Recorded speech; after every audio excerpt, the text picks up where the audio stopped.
have always wanted to be liked.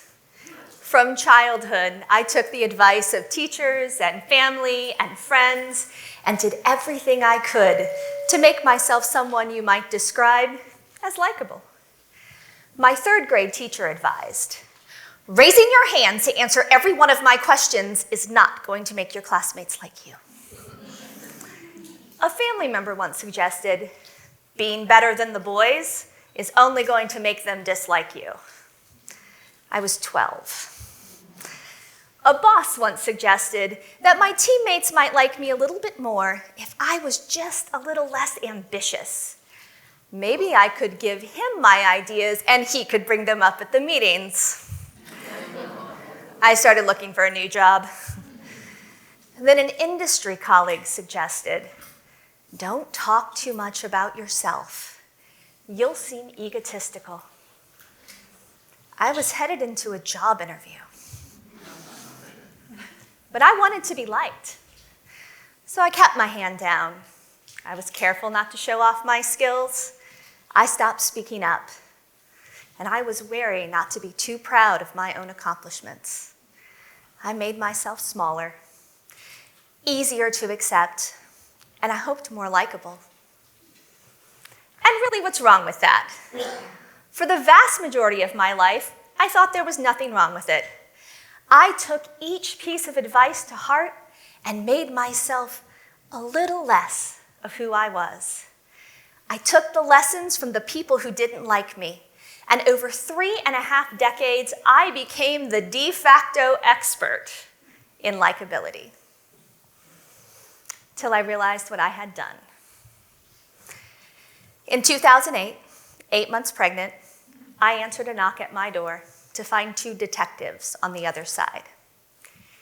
In short order, they very plainly said to me, ma'am, we believe we have a credible threat against your life from your estranged husband. We cannot make you, but we strongly suggest you leave the premises immediately. Do you have a restraining order? I didn't. 2 days before this moment, I had been standing outside a courtroom when I was approached by my own attorney, who told me, they want you to drop the restraining order, and I'm advising you to do it right now, before we get in front of this judge. He does not like adversarial women, and he will not want to uphold this order. I heard the magic words. He does not like. I didn't want a judge to dislike me. Adversarial is a huge word, and I needed this judge's help. So I dropped the order. 48 hours later, my life was threatened, and my best protection was gone. Now, a lot of things happened after that moment that would profoundly change my life. The most subtle, but most powerful, came in realizing that being likable was not superior to being anything else that I was. In my new world, I would need every bit of my knowledge and preparation, my ambition and tenacity, and my ability to speak up just to survive. How many times have you been advised to be likable? How many times has the expectation been competent, but not too intelligent? Driven, but not too ambitious? Tough, but not too tenacious? How many times have you made yourself smaller just to be liked? Now, the idea that we should simply disregard likability, that we should set it aside, this is a pretty easy idea to suggest. But the act of actually daring to be unlikable is far more difficult. Without a doubt, we see women in particular who are judged on this ambiguous and non-scientific definition of likability. And the definition shifts from position to position, from environment to environment, and from situation to situation. Ask any female political candidate. The designation not likable can cause you to lose. So daring to be unlikable, it is an act of bravery. It is an act of defiance, and it is a risk, but it is one worth taking. Because having met my own breaking point at the intersection of likable and unlikable, I can confidently tell you we need to be having this discussion differently.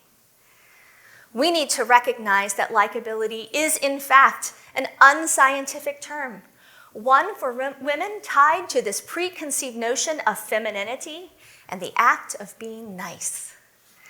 But likability does not designate skill or knowledge or expertise. Now, I'm not suggesting that there's no place for being nice, but I am suggesting that nice spends much too much time at the top of a list it usually doesn't even belong on. This helpful advice of likability, delivered by men or delivered by women, is at best stifling. At worst, it is delivered from a place of intimidation and fear, and the intention for the receiver follows either. So I'm left wondering, what if I hadn't waited for some huge defining moment to recognize what really made me powerful and what I was giving up just to be likable? What if I could recast those everyday moments?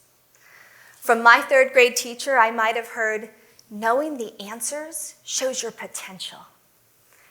From my family, being the best is where change lives. From my boss, you can lead teams to new heights with those ambitious ideas. From my colleague, you don't need to apologize for your accomplishments.